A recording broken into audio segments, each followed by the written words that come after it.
All right, I will say good morning, a good chodesh, an incredible schos, Baruch Hashem, to be able to come together on this last day of Menachem Av, first day of Rosh Chodesh Elul, Meretz Hashem, to continue our journey through Basra. Begin by thanking all of our sponsors, to thank our Talmud Torah sponsors.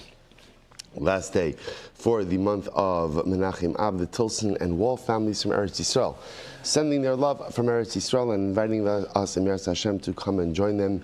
Maybe Zoche Meretz Hashem b'sha'a tova u'mutzlacha. So our week of learning sponsors, Leah Sol, wishing a mazel tov to Avram and Zisi Silber on the birth of Shaya Silber. Baruch Hashem, may his parents be Zocha. Timagadol him l'torah l'chuppah l'maisim tovim, and wishing a mazel tov to Rabbi Schaefer and Chet Wyman on their marriage. Our day of learning sponsors for today, the Hoffman and Malamed families, in the merit of a peaceful and safe Chodesh Elul for all of Am Yisrael and Eretz Yisrael. And of course, as always, we dedicate our learning in the schus of our precious hostages. May HaKadosh Baruch Hu, Meretz Hashem, bring them home b'shalom and b'karav, and in the schus of our precious soldiers, may HaKadosh Baruch Hu allow them to be successful b'chol ma'asei yadehem. And a special welcome to Rabbi Menachem Sperling, who is a share member from Flatbush, New York, who I just met. Baruch Hashem was traveling through Baltimore and is here attending in person on his way to his father-in-law's 98th birthday. The birthday boy should be Zoche. Meretz to Arichos Yom V'Sham Me'av Esrim Shanim Tovos. Rabbi Menachem, a schus to learn with you and wonderful to meet you in person. Baruch haba. Baruch haba. I will say with that, we have a lot to do today in Meretz Hashem. Today's daf is Ayin 70. We are picking up on Samech Tesam Abayz 69b, and we are picking up 4 lines up from the bottom. Remember again, the topic of our sugi remains the same, which is in general when you go ahead and you sell something. So depending on the verbiage that you use, determines ultimately what is included in the transaction. So for example, Amrlei lebar me'ilani. So let's say again, I'm selling a field to Reuven. I say to Reuven, I'm selling you the field except for trees. Except for trees, without trees. So I isle ilane lebar milani. So okay, so if there are trees on the field, then okay, then it's clear. I'm selling him the field, but I'm withholding the trees. And I will say now, here's what's interesting, and this is why it's important also to understand. We always speak about this, that one of the differences between, let's say, English and Hebrew / Lashon HaKodesh, because Hebrew and Lashon HaKodesh are not necessarily the same thing, or is the nuance. So for example, in English, when you say trees, what does trees include? What is that? Trees, right? As they say, ganz trees, right? But remember, again, in Hebrew, so there's a difference between an ilan and a dekel. So a dekel is a palm tree. An ilan refers to other forms of trees. So here's what's interesting. So a person goes out, I said, Reuven, I'm selling you the field, lebar me'ilani, I'm withholding the trees. So if there are trees, I'm withholding the trees. What happens if there are no trees, but there are palm trees? Okay, so we understand that really what I'm withholding are the palm trees. What happens if there are no trees at all, but there are vines? So ultimately, the bar megufni, that I'm withholding the vines. Ilane, the gufni, lebar me ilani. Ultimately, again, at the end of the day, if halacha lemaisa, something wrong? Good, excellent. Gufne, lebar me gufne. Ilani v'gufne, lebar me ilani. What happens if halacha lemaisa? What happens if halacha? So the following situation. Let's say the field has. Good. Ilani v'gufne, what happens if the field has both trees and vines? Lebar me'ilani. So the idea over here is I'm holding back the trees, but not the vines. Ilani v'dikli, what happens if the field has both trees and palm trees? Lebar me'ilani. So again, I will say, so the idea over here, gufni v'dikli, if it has vines and palm trees, lebar me'gufni. So that's interesting, right? So we would say that an ilan refers more to a vine than it does to a dekel, which makes sense because since the palm tree itself has such an independent identity, again, unless I say dekel, we're assuming it doesn't mean dekel. The only time that maybe it means dekel is if there's nothing else in the field but a dekel. Okay, that's what I was saying. And by the way, I just want to point out, this also goes in line. Remember, there is an overarching principle over here that we learned, must have been maybe early last week, that in general, whenever a person says something transactionally, they never mean their words to be levatala. So even if we have to reinterpret the words a little bit to make them make sense, that's what we do. Okay, let's go back there. Says the Gemara. Amar Rav, the last line on Samech Tesima base. Very interesting statement over here. Amar Rav, Kol she'olin lo b'chevel havishir. So I'll say, so listen to this. So any tree, so remember, one of the interesting things that we saw, I think, one of the most riveting pieces of information that we saw in yesterday's daf was, up until I came to the Mishnah on Samech Tesima base in Bava Basra, I would have thought that when you sold the field, trees are automatically included in the field. Because again, obviously the trees are situated in the field. What the Mishnah taught me is that a tree that is chashuv is not included in the field. So we gave two paradigmatic examples of chashuv trees. What were they? Two paradigmatic examples: grafted carob, right? Grafted carob and pruned sycamore. Okay, so now Rav is expanding on this a little bit, and he says as follows: Kol she'olin lo b'chevel. Any tree that is so large that halacha l'maisa, you would have to go ahead and use a rope. In other words, in order to go ahead and climb it, in order to harvest its fruit, is automatically not included in the sale. Now the Rashbam comments over here, he says, look at the last Rashbam on the daf, Kol she'olin lo b'chevel, l'lakei perosav, chashav ilan, u'bedekel mayri, k'dimefarish l'kamei shegavoa harbe perosav barosho. So the Rashbam says, Bepashtus, this is referring to a date palm. It's referring to a date palm because the date palm grows very high. Grows very high. I also say, if one of the most beautiful things, in Eretz Yisrael, when you drive down from Yerushalayim to the Dead Sea, right? So you see so many of those palm groves, and you see how tall those date palms grow. So again, Rav is saying, but it's interesting because Rav is not mentioning a dekel by name, yet the Rashbam understands that it's referring to a date palm. But Rav is more espousing a principle. Any tree that is so large that you would have to use a rope in order to scale it, in order to get its fruit, by definition is not included in a sale. Okay, but any tree that's not so tall, in other words, any tree that's shorter, and therefore you could harvest the fruit without using a rope, then halacha l'maisa lo havishir means you're not withholding it for yourself, which means what? It's included in the sale. So now, like a little bit of a new metric, so to speak, in terms of determining which trees are included, which trees are not included. So up until now, when we saw the Mishnah, we assumed all trees are included with the exception of two: the grafted carob and the pruned sycamore. Now Rav is explaining there's also a din in height. Any tree that is so tall that requires a rope, by definition, is not automatically included in the sale. Shorter than that is included in the sale. Top of Ayin 70, Evadayani Gola Amri, the judges of the diaspora, the dynam of the diaspora. Rashbam points out over here, this is Shmuel and Karna. So Shmuel and Karna ultimately again say Kol sha'ol kovesh lo havishir, Kol she'ena ol kovsho lo havishir. So this is interesting. And literally translated, any tree that is so small that the yoke passes over it. Now what does this mean? So remember, the animal is plowing the field. The animal is attached to a yoke. The yoke has width.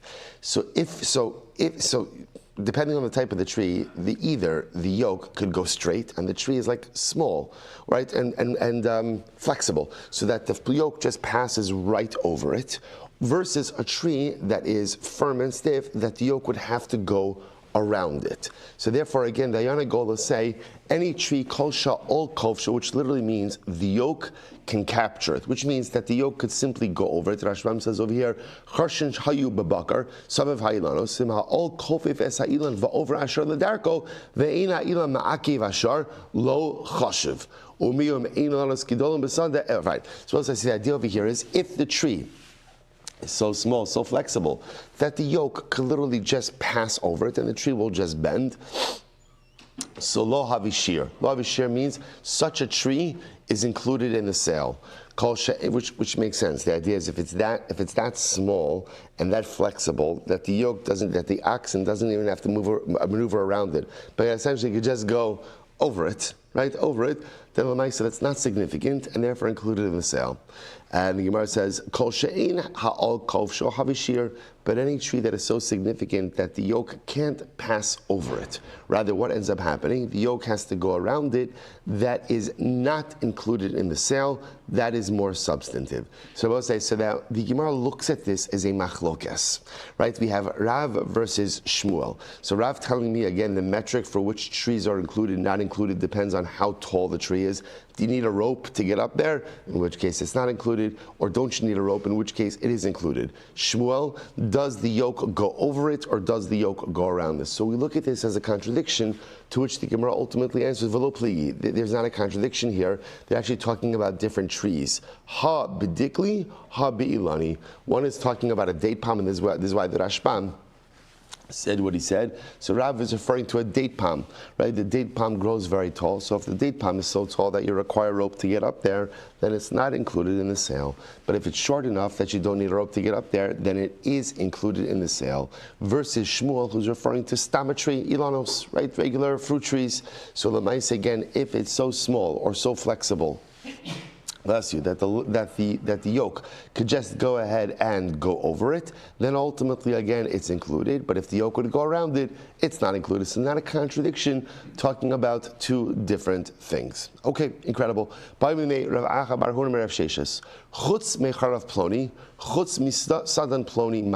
so we'll say this is a very interesting case. So imagine the following scenario. I'm selling a field to Reuven, and I say to Reuven, I'm selling you this field, but with the exception of this particular grafted carob tree, or with the exception of this particular pruned sycamore tree. So I'm excluding the tree from the sale. Now, I will say, what's the problem? What's the problem? Remember, these trees are not included in the sale to begin with. Right? They're already not included. So the shaila is, what does it mean when I go ahead and I make this statement? Right? What are the ramifications, ultimately, again, of making such a statement like this? So in general, in other words, I'm excluding something that essentially is already excluded. Now, to complicate matters a little bit more, let's assume that in this case, there are other carob and sycamore trees on the property. So now the shaila is, what am I saying transactionally? What am I doing? So here we go. So let me make So I say, Reuven, I'm selling you the field, but I'm excluding this particular carob tree or this particular sycamore tree. And by the way, I'm not going to keep saying it, but we're talking about a grafted carob and a pruned sycamore. These are the type of chashav trees that are normally excluded. So mahu, what's the halacha? Also, hashar charuvim kani. So, do we say that since I'm specifying this carob and this sycamore, so what I mean to say is these two are excluded, but all the other ones are included. All right. Oh, the Gemara says, "Oh, Dilma, shacharuva nami kani," or maybe not. Maybe not. Maybe at the end of the day, no. My statement essentially is just extraneous. Right? It's not really necessary, but this is a regular sale, and essentially what I'm saying is everything is excluded as it's normally excluded. Now again, so you're going to say to yourself, but if that's the case, that everything is excluded, all carobs, all sycamores, then what? Then what's the shaila? Then what am I saying? So remember, we spoke about this already. What could I be saying? Well, so what am I retaining for myself? Right? What am I retaining for myself? Right of way. Remember, we'll say, going back to our previous, and Rashbam mentions this, he mentions it later, but I'm going to mention it to you now. We spoke about this. Remember again, we passed like Rabbi Akiva, right? Remember, we saw this, we'll say, Hashkafa l'maisa and Halacha l'maisa. She said over this shtickle at my grandson's bris, right? We pass in this way, hashkaf l'maisa and halach l'maisa, which is mocher ba'ayin yafe mocher, which means when you sell property, generally you sell with a good eye, with incredible generosity, to the point that you don't even retain right of way for yourself. You'd have to purchase that back. So now it could very well be that when I say, so I'm selling the field to Reuven, I say, Reuven, I'm selling you this field with the exception of this charuv, of this shikma, this sycamore tree. So now, two ways to interpret the statement. Maybe what I'm doing is I'm retaining this one for myself, but selling you all the other ones. That's possibility A. Possibility B is that no, they're all excluded. So why am I making the statement? Because what am I doing? I'm retaining right of way for myself. That's essentially the shaila is, how do we interpret my statement? Amarle, lo kana. So ultimately, remember again, this is Rav Acha bar Rav Huna asking Rav Sheshes. So Rav Sheshes says, Rav Sheshes answered, lo kana, meaning Reuven does not acquire anything. Doesn't acquire anything. He doesn't. In other words, we essentially look at this statement as I'm excluding all sycamore trees, all carob trees. Everything is excluded from the sale because that's the way these type of sales work. So why am I making the statement? It could very well be just to retain right of way. Okay, fine. Say svei. So the Gemara raises a kasha. Say svei chutz mecharav ploni. So if I go ahead and I say, I'm selling you this field with the exception of this particular carob tree, chutz misadan ploni, with the exception of this sycamore tree. So lo kana, ultimately again, Ruvain does not acquire. Now the Gemara says, my lav osa charav hu de lo kana, ha shar Ruvain kana, does it not mean that Ruvain doesn't acquire this particular carob tree, right? In other words, the fact that I excluded a carob tree, a sycamore tree, means to exclude something specific from the sale, but by excluding something specific, what am I by extension, what am I doing? I'm including everything else. So doesn't it mean that he by definition goes ahead and gets all the other trees in the sale? To which the Gemara says, Amalei lo, afilu shar charuven nami lo kana. No. What it means ultimately again is he does not acquire any of the carob trees or any of the sycamore trees. In other words, we'll say at the end of the day, the exclusion of the carob trees and the sycamore trees is it's built in transactionally. So what do we do with my statement when I say except for this tree, except for that tree? So lamaisa again, like we said before, that would really refer to right of way.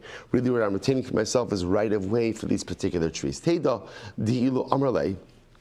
And the Gemara says this has to be true because after all, look at the following case. Teida di'ilu amrlei sadai mechur lecha chutz misidei plonis. So let's say I say to Ruvain, I'm selling you my field, right? But I'm not selling you with the exception of this other field, Sidei Plonis.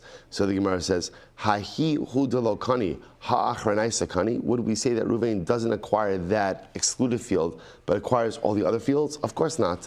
Ela lo kana. So we'll say, rather again, what you have to say is the same way that we wouldn't assume that Ruvain would acquire other fields not mentioned in the transaction. He also doesn't acquire other carob trees. Now this is interesting because what the Gemara essentially is saying is that carob and sycamore trees are essentially looked at as other fields.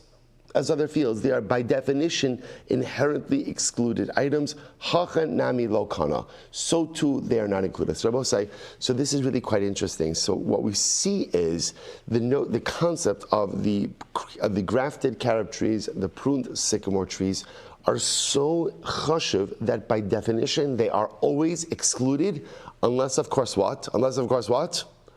They are explicitly included. So in other words, this is very interesting that even in this case, it sounds like we're here. I'm saying, Reuven, I'm selling you the field with the exception of the sycamore tree on the northeast corner of the field. I say, I'm specific, right? I'm specific. So you would have thought, oh, okay, I'm dafka excluding that one, which means I'm excluding everything else. Kamash Malon, no. These items are so chashuv that by definition they are always excluded unless explicitly included. That's the way it works. So what's the meaning of my statement? So why am I singling out the sycamore tree in the northeast corner? Like the Rashman points out, right of way. Whereas normally, again, mocher ba'ayin yafet mocher, and therefore I would be selling away. I'd have to repurchase. I'd have to buy back right of way. In this kind of case, I'm getting right of way as well. Okay, the ikeda amri. Well, it's an alternate version of the previous discussion. The ikeda amri by minei. So, there's always an excitement in an ikeda amri, right? You might not be feeling it at this hour of the morning, but I'm telling you, but there is an excitement in ikeda. What's the excitement in ikeda amri?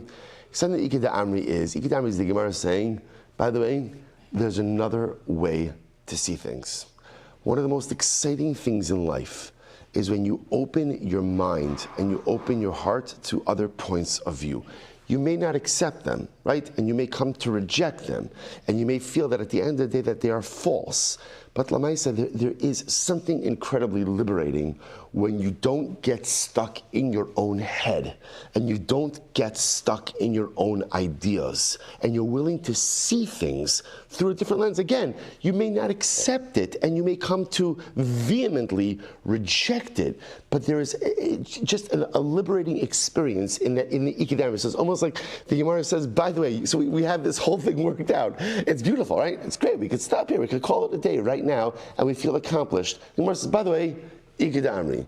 There's an alternate version. There's another way to see this. It may or may not be correct, but let's at least go through the exercise of seeing this sugya through a different lens, conditioning us to go through life with the ability to see things through a different lens as well. So we'll say again, same people involved. But alternate version of the previous discussion, Rav Acha bar Rav Huna asked Rav Sheshes, Chutz mechatzi charav ploni, Chutz mechatzi stan ploni mahu. So this is interesting. So we'll say, so here what's different in this version. In this version, it's quite fascinating. And again, we'll say, in Ikeda Amri, there was a different version of how the conversation went down. It's the same people. Rav Acha bar Rav Huna is asking for Rav Sheshes, but in this version, Rav Acha is asking, if I sold the field to Reuven, and I said, Reuven, I'm selling you the field with the exception of half a carob tree. So in this case, I'm retaining half a tree. I'm retaining half a sycamore tree. So mahu. So what do you do in this case? Mahu. Shar Reuven vaday lokani. So I'll say, so now according to this approach, we can say, look, it goes without saying that obviously the other carob trees or the other sycamore trees, right? Ultimately, again, he's not kona. Ha mashashir ba'osa charav kani. So do we say that ultimately, again, but the half that I yielded to Reuven, he does acquire, right? So in other words, I understand the other sycamore trees, the other carob trees, Reuven's not going to have a piece in, right? I still retain those. What about the half that I actively yielded to him? Does that belong to him? Oh, Dilma, afilu mashashir ba'osa charav nami lokani. Or maybe even the half that I yielded to him, he also doesn't acquire. The Gemara says, good. So the Gemara says, Amrale lokani. To which Rav Sheshes responded, no, even the half that you yielded, he doesn't acquire. So the Gemara says, Eisvei, we'll ask Kashanat, Chutz micharav ploni, Chutz michatzi zdan ploni, Shar Reuven lokana. So we'll say, the Gemara quotes the Brisa. The Brisa says, if I sell to Reuven a field with the exception of half a carob tree or half a sycamore tree, So the Lashon of the Brisa says, Reuven doesn't acquire the rest of the carob trees. So the Gemara says, My love, Sharcha Reuven Hudalo Kana, Ha Mashashir Ba'osa Charav Kana. Does that not mean it's the other trees that Reuven doesn't acquire, but the half, so to speak, that I yielded to him, he does acquire? Amar Leilo, he says, no, afilu mashashir ba'osa charav nami lo kana. No, even the half that I quote unquote yielded to him, right, he still doesn't acquire. After all, so the Gemara says, Teda dilu amar le sadai mechur lacha chutz michatzi sada ploni. So I'll say, yeah, if I were to say, Reuven, I'm selling you the field, with the exception of half of the other field. Chutz michatzi sada ploni. So the Gemara says, Hahu hudalo kana, ha'idach kana. What do we say? It's that excluded field that he doesn't acquire, but he acquires my other fields. Ella lo kani. Rather, both the same way that he wouldn't acquire other fields, so too over here he doesn't acquire the half of the carob tree or the sycamore tree. So I'll say. So the truth is, interestingly enough, it actually doesn't matter which version you go with. It's the same principle. What's the principle? The principle is carob trees and sycamore trees are always excluded from real estate transactions. They are not included. And again, this is the grafted carob, the prune sycamore. They are chashuv. They're real estate entities onto their own, and therefore they are never, ever included in the sale of real property, unless, of course, you actively include them. That's the chap over here. You actively include them. Even if you say, Reuven, I'm selling you this field,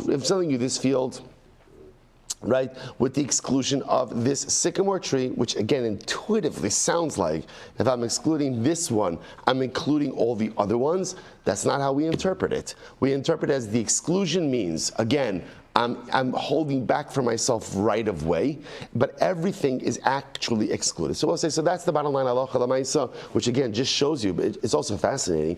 It just shows you how chashuv these trees were, right? Which is just fascinating how chashuv these trees were, that they were automatically excluded from every property transaction, unless of course they were explicitly included. Incredible. All right, let's go back there. So the Gemara says, Rav Amram Rav Chisda. But I'll say, very interesting case here. Hamafkid etzo chavero b'shtar. So I'll say, listen to this. I deposited an object with Ruvain. Now, what I did is I drew up a document. That essentially that highlighted or that put into writing this transaction. I, Shmuel Silber, deposited with Ruvain. I don't know, whatever. Sefer Torah. Let's be from. It's Rosh Hashanah, it's Rosh Chodesh, right? So yeah, I deposited with him a Sefer Torah. So I say, and I wrote up a document that said I deposited with him a Sefer Torah. So I say, so now what happened? So now I come back to Reuven to get back my Sefer Torah. V'amar lo, say first wide line on the bottom. V'amar lo, hechzartem lecha. And Reuven, I come back to get my object, and Reuven says, I gave it back to you. I gave it back to you already. So mahu, what is the halacha? What is the halacha in such a situation? So mi'amrinan, migo di by amar nan sumehem. And here's what's interesting. Now remember, we're assuming over here that Reuven is like a shomer sachar. Right? Reuven is shomer sachar. So remember again, technically speaking, when I come back to Reuven and say, Reuven, I want back my Sefer Torah, what could Reuven have said to me? What could he have said? It was stolen. It was stolen, right? There was an ones. And what would happen if Reuven would claim ones? As a shomer chinam, he is pater. So, in other words, so maybe he has a migo. Right? So now Reuven is not saying it was stolen. What is Reuven saying? What is Reuven saying? I gave it back to you. So again, what's his migo? So remember, we know how the principle of migo works. Migo means since. Since Reuven could have made a claim that would have exempted him, right, and this whole story would have been done, he is believed to make an inferior claim, right? Since he could have made a superior claim, he's believed in when he makes the inferior claim. So he could have made the claim that the object was stolen, and he would have been believed. That's it. So now that he claims, I gave it back to you, he should be believed. On the other hand, here's the only problem with that. If Reuven really did give it back to me, then I will say, what should I no longer be in possession of? The document. Remember, again, the way this document would work is, what happens to this document? The moment that Reuven gives you back the Sefer Torah, what happens to the document? What happens to the document? Well, the Pashas, one of two things happens. Either it gets torn up, or Reuven takes it. But one thing is clear, which is Reuven is not going to let me hold on to it, because then that would give me the ability to potentially collect a second time. So it's a little strange. It's just, so on one hand, Reuven has a migo. He could have claimed it was stolen, but he's claiming again he returned it, so maybe you should believe because of the migo. On the other hand, I have the shtar, and having that shtar does look a little bit strange. So the Gemara says, Amarle mehemen. So ultimately, so remember again, this is Rav Amram is asking for Rav Chisda, and Rav Chisda responds, Amarle mehemen. Right? Rav Chisda says Reuven is believed. Incredible, right? Reuven is believed to go ahead and say that halacha l'maisa. He returned it. But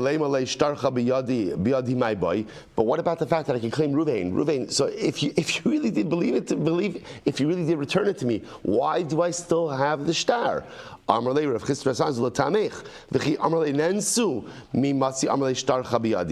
again, if let's say Reuven were to claim it was stolen, right? Would I be able to claim, it was stolen, but what is the shtar doing in my possession? In other words, the shtar is helpful, but at the end of the day, Rav Chisda says Reuven is still believed because of the migo. So in the same way, if Reuven were to claim it was stolen, the fact that I have the shtar in my hand doesn't erode Reuven's claim. So again, everything is operating from the migo. Once Reuven could have claimed it was stolen, so therefore by definition, he's believed to say it was returned. And even though when he says it's returned, I say, how can you say I have the shtar in my hand? The same way that if he would have said it was stolen, my possession of the shtar does not erode his claim. So too when he says, I returned it, my possession of the shtar also doesn't erode his claim, which sounds so strange, because it just begs the question that what good is the shtar, right? What is good is the shtar? But hold on. So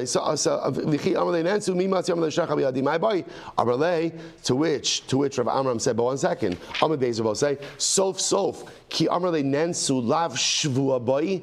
Okay, 1 second. First of all, let's clarify something, right? When I deposit the Sefer Torah with Reuven, right, and now I come to collect it, and Reuven claims that it was stolen.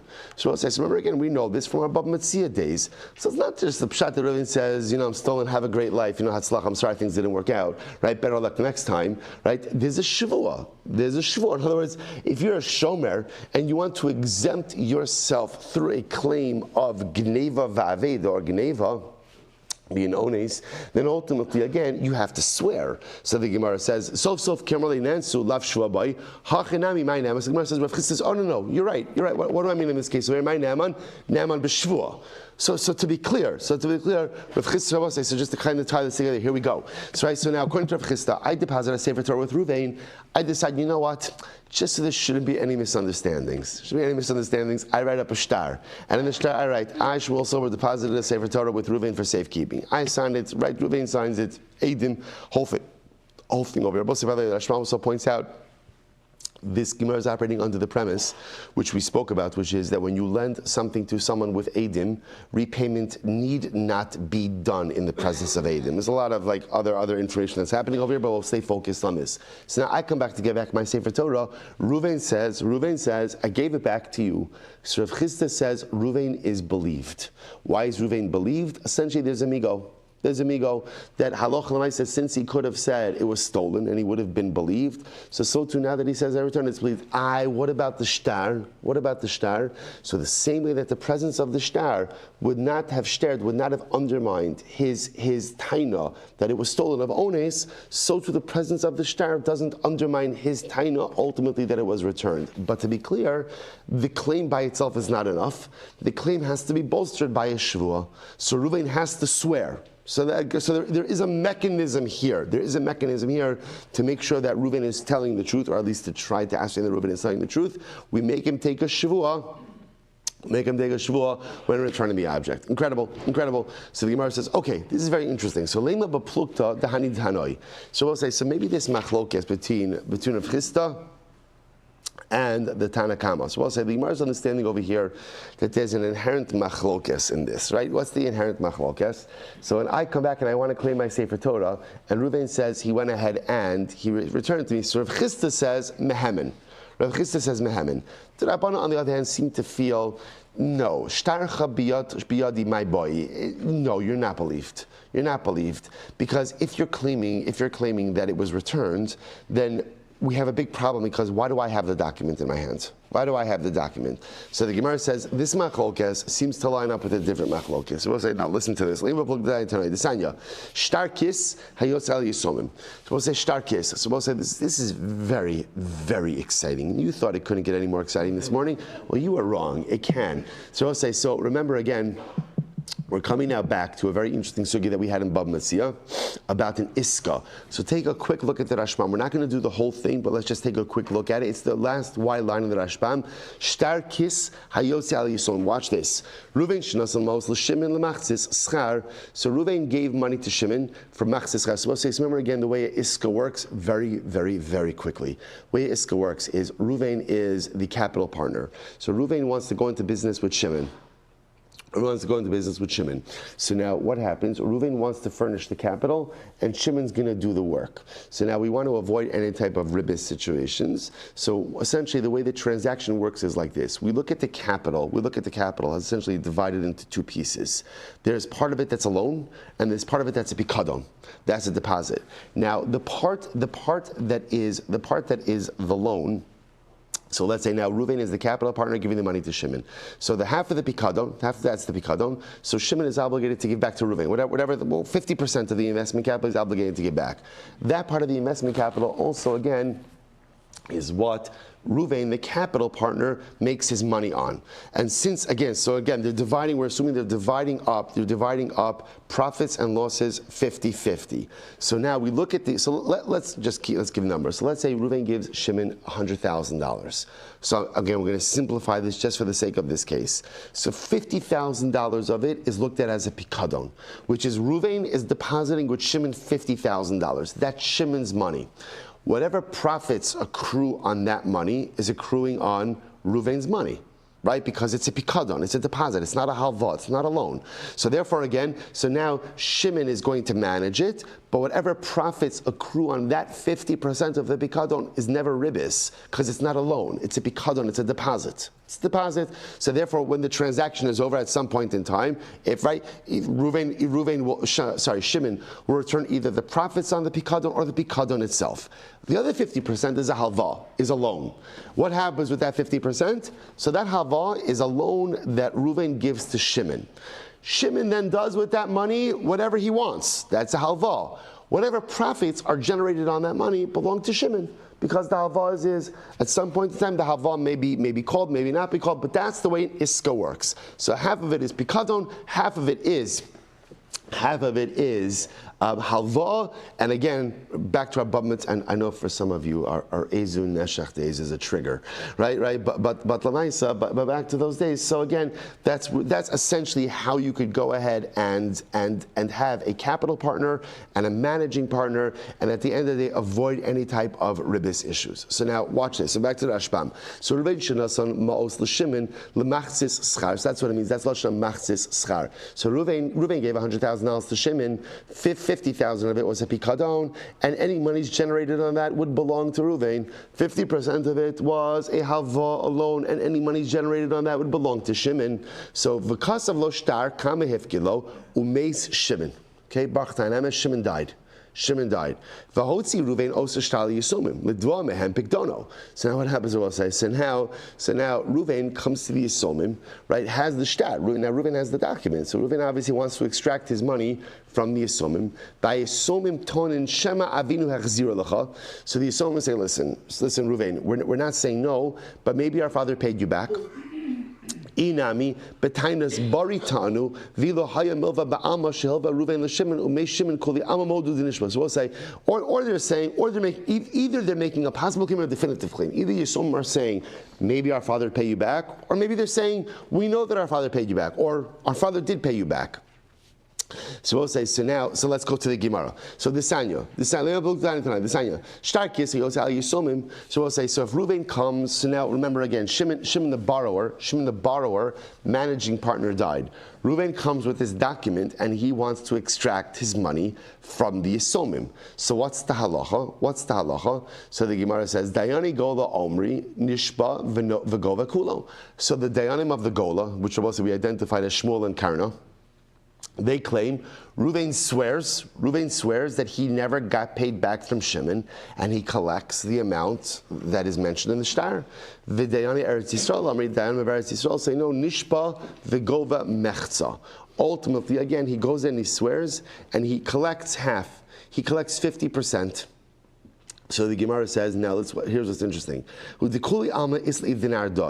Everyone agrees with the position of the Nardom. What do the Nardom say? Dami Nardoi, Hai Iska, Palga Milva, or Palga Pikadon.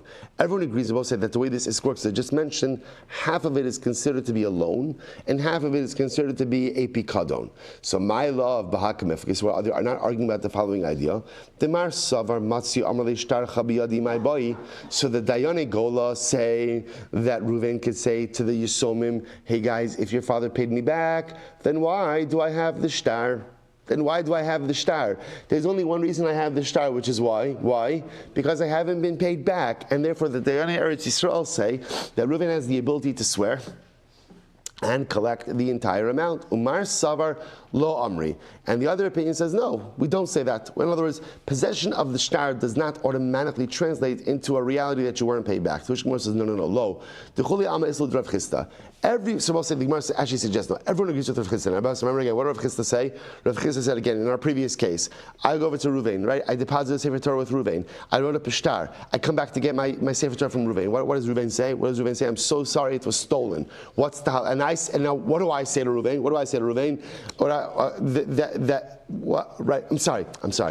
Reuven says I gave it back to you. Reuven says he returned it to me. I said to Reuven, I don't know about that because why do I have the shtar? If you return why do I have the shtar? Rav Chisda said Reuven is believed. He's believed. Now essentially he's believed because of the koach of migo, and the same way that he claimed that it was stolen, the presence of the shtar would not undermine his claim. So too, when he claims it was returned, it also doesn't undermine his claim. So everyone agrees with that. So what's the machlokes over here?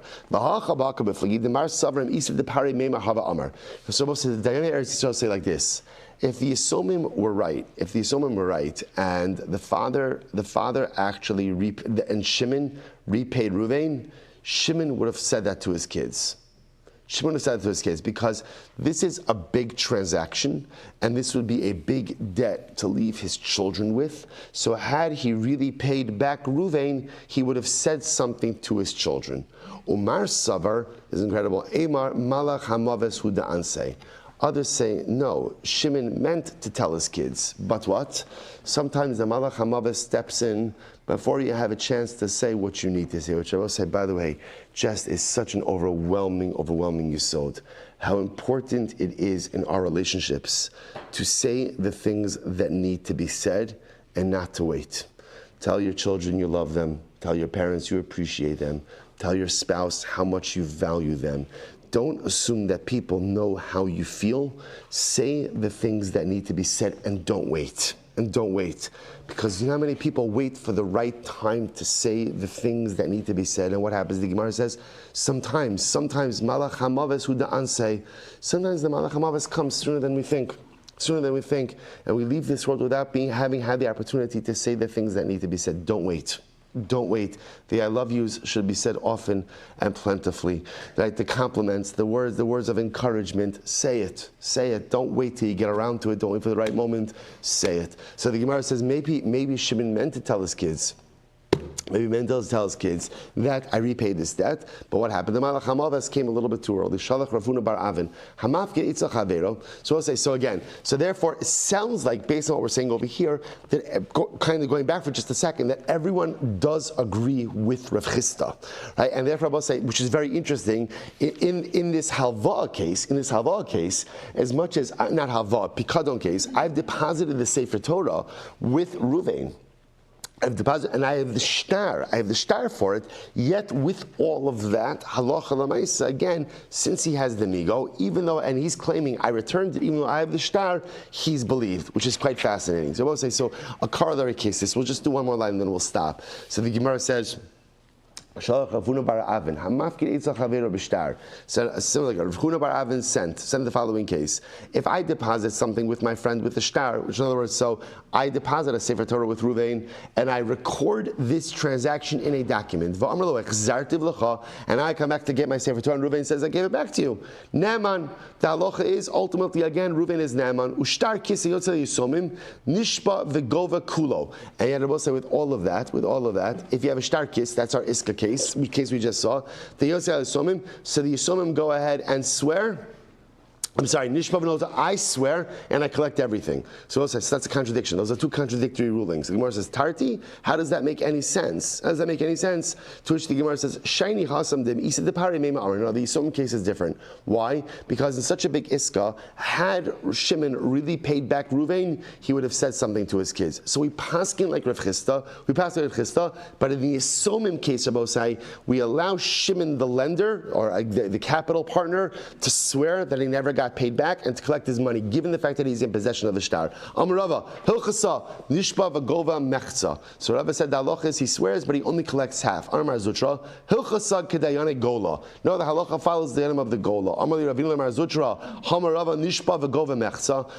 Rava said, so you can't say, it's contradictory. If you say the halacha follows Dayane Gola, that's Shmuel and Karna, and they held that halacha Lamai say swears and collects everything. And now you're saying he swears and only collects half. Amarle, Anon, Dayane Gola, top of Ayin Aleph, Ipcha Masninallah. We attribute the opposite opinions to the opposite opinions. In other words, we switch around. In our version, the Dayane Gola were the ones who said that he collects half, and ultimately, again, the Eretz Yisrael were the ones who said they collect all. So both say, so bottom line, halacha l'maisa, the way the Gemara paskins is that halacha l'maisa, we're going to leave the case of the Yisomim, the way that the Rambam actually paskins is that Reuven swears and he collects half. We'll do more of that case. I'll do the Rambam in that case tomorrow. But what I do want you to walk away with is halacha l'maisa, the psak like Rav Chisda, that the way we paskin is that when I deposit an object with Reuven, even though I'm doing it with a shtar, and now I come back to get back my Sefer Torah that I deposited, and Reuven says, I returned it to you,